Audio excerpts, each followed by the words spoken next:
Alors là, nous sommes à Saint-Jean-d'Arvey, à l'atelier des artisanes. C'est un atelier collectif, partagé, où nous sommes 5 créatrices, 2 couturières, une feutrière, une bijoutière et moi en l'occurrence qui travaille plutôt la chambre à air. Et voilà, on a nos salles de travail ici pour pouvoir confectionner nos projets. Et on ouvre aussi au public de temps en temps pour la vente ou pour montrer un peu nos ateliers. Mon activité, l'atelier moi que je fais, ça s'appelle Meraki. Je fais de la couture, je fais de la broderie. Je fais beaucoup de choses qu'on me demande, en fait. Je fais à la demande. Je fais de la réparation, de la customisation, des choses vraiment très pratiques. C'est-à-dire que y a une personne qui a une table avec une table de massage, elle a besoin d'une housse. Je vais lui refaire la housse avec les couleurs de son logo, des choses comme ça. Et moi, donc, je suis à l'atelier partagé depuis il y a 2 ans. Donc, je suis feutrière. Feutrière, en fait, je travaille avec la laine de mouton, donc qui est déjà un petit peu travaillée. Donc, c'est de la laine cardée. Et à partir de cette laine qui est très fragile, très souple, j'en fais un tissu, en fait. Et après, je fais des créations. Donc, je fais des chaussons sur commande. Je fais des objets de décoration. Des bijoux, des boucles d'oreilles. Moi, mon activité consiste à récupérer du tissu, à donner une seconde vie au tissu et aux vêtements de manière générale.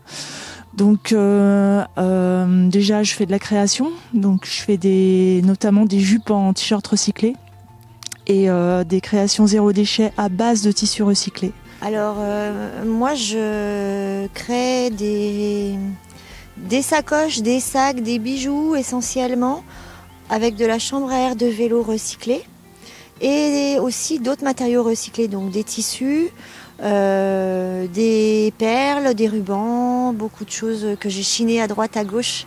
C'est vraiment l'idée de réutiliser des choses qui ont déjà servi et de leur donner une seconde vie.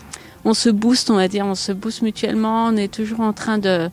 on a des petites idées les unes des autres, on s'inspire les couleurs...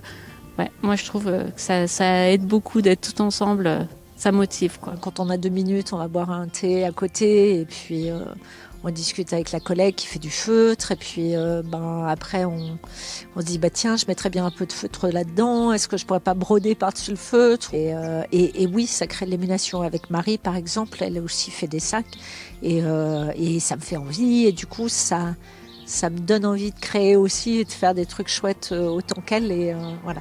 Donc ça stimule beaucoup. Après, c'est vrai que dans la créativité, moi personnellement, j'ai besoin de calme.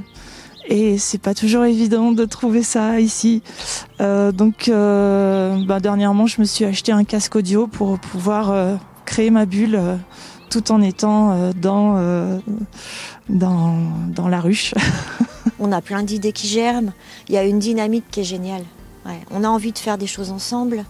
Moi, j'ai un projet avec Marjorie, la feutrière. On voudrait faire un sac en commun, des boucles d'oreilles en commun. Enfin, ça germe.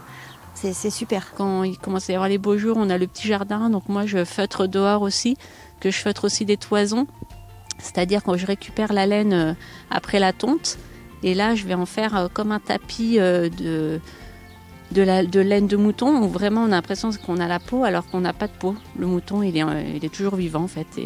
Et on a un tapis de laine. Et donc ça, c'est bien de le faire dehors.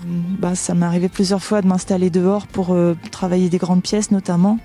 De sortir 2-3 tables et puis de venir couper mes pièces, les pieds nus dans l'herbe, quoi. Et oui, c'est agréable.